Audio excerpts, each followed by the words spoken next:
Assalamualaikum warahmatullahi wabarakatuh. Nama saya Yansyah Agustin dari kelas C4 Manajemen dengan NPM 101211043. Saya dari Universitas Teknologi Digital akan memaparkan ETS Pendidikan Agama Islam.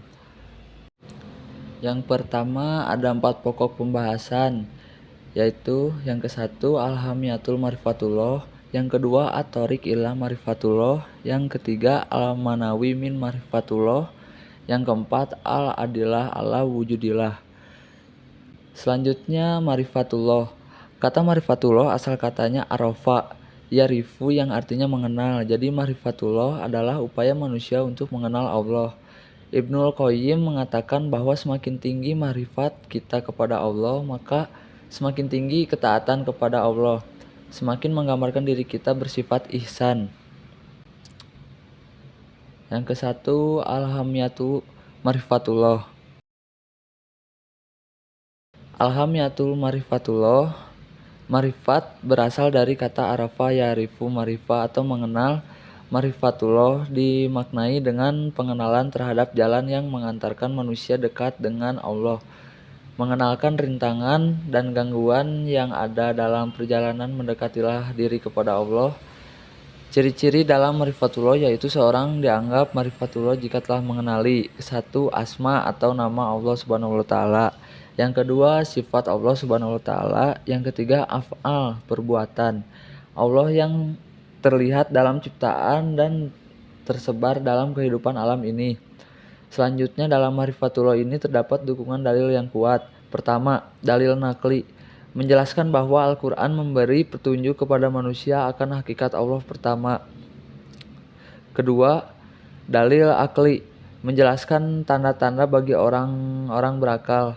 Ketiga, dalil fitri, jika manusia menggunakan fitrahnya maka dia pasti akan menyatakan bahwa tidak ada Tuhan selain Allah. Selanjutnya, adapun sarana yang mengantarkan seseorang pada marifatullah yakni 1. Akal sehat, 2. Para rasul, 3. Asma atau nama dan sifat Allah Subhanahu wa taala.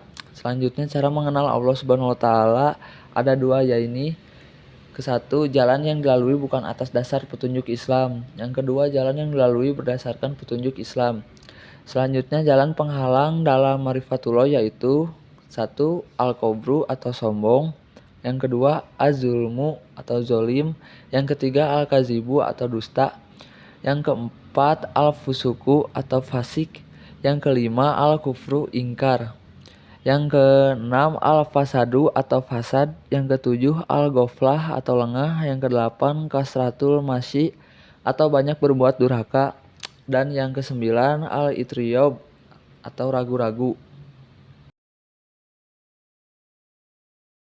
Nomor 2, At-Thoriq ila Marifatullah. At-Thoriq ila Marifatullah, jalan menuju pengenalan terhadap Allah Subhanahu wa taala melalui beberapa metode, yakni melalui ayat-ayat Allah Subhanahu wa taala. Pertama, ayat kauliyah yang terdapat dalam Surah Surat At-Tin 1-5, ayat yang Allah firmankan yaitu Al-Quran. Kedua, ayat kauniyah yang terdapat dalam Surat Fusilah ayat 53, Surat Al-Imran ayat 190. Ayat dalam segala bentuk penciptaan Allah Subhanahu wa taala berupa alam semesta dan isinya. Selanjutnya melalui metode Islam. Pertama, dengan nakl dan akal terdapat dalam Surat Al-Mulk ayat 10. Kedua, membenarkan terdapat dalam Surat Kaf ayat 37. Kemudian yang terakhir menghasilkan iman. Selanjutnya melalui metode selain Islam. Pertama, dugaan dan hawa nafsu dalam Surat Al-Baqarah ayat 55. Kedua, ragu-ragu dalam Surat Al-Hajj ayat 55. Ketiga, berakibat kufur dalam Surat Al-Baqarah ayat 3.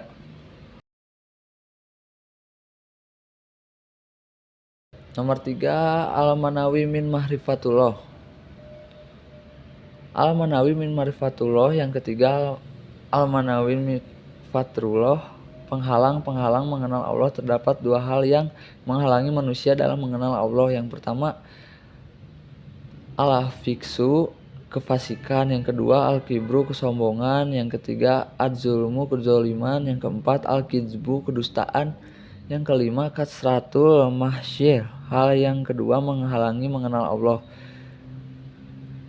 Satu al-jahlu kejahilan atau kebodohan, dan kedua al-irtiyab keraguan-raguan, yang ketiga al-inhiraf penyimpangan, yang keempat al-ghaflah kelalaian, keempat al-adillah Allah wujudillah.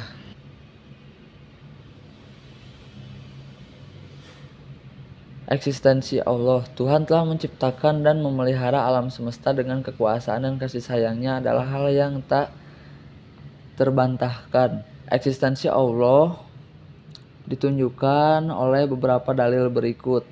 Kesatu ad-dalilul fitri, dalil fitrah. Fitrah artinya al-khalifah, yaitu keadaan asal ketika seseorang manusia diciptakan oleh Allah. Fitrah adalah siratiasi atau dasar yang murni belum terpengaruh oleh faktor-faktor eksternal. Terdapat pada surat Al-A'raf ayat 172, surat Yunus ayat 10:22. Yang kedua ad-dalilul hissi, dalil yang dapat diindra. Mukjizat dari nabi dan rasul yang telah disaksikan oleh manusia. Yang ketiga ad-dalilul aqli, dalil yang dapat oleh akal. Kesatu teori sebab. Mustahil sesuatu ada dengan sendirinya, mustahil juga sesuatu ada dari ketidakan. Yang kedua teori keterangan, seluruh semesta bergerak dengan sangat teratur. Hal ini menunjukkan adanya kekuatan yang maha dahsyat yang menciptakan dan mengendalikannya, yaitu Allah Subhanahu wa taala. Yang keempat ad-dalilul naqli atau nas. Pembuktian keberadaan petunjuk kitab suci manusia tetap membutuhkan informasi dari Allah Subhanahu wa taala untuk mengenal zatnya, yaitu dalil akli atau Al-Qur'an dan sunnah untuk membimbing manusia mengenal Tuhan yang sebenarnya. Surat Al-A'raf ayat 54. Yang kelima ad-dalilul tarik, dalil sejarah. Membenarkan sejarah kenabian hingga kini keberadaan, keagungan dan kekuasaan Allah Subhanahu wa taala ditunjukkan tersapat dalam surat Yusuf ayat 111. Sekian presentasi dari saya. Mohon maaf apabila ada salah kata. Wassalamualaikum warahmatullahi wabarakatuh.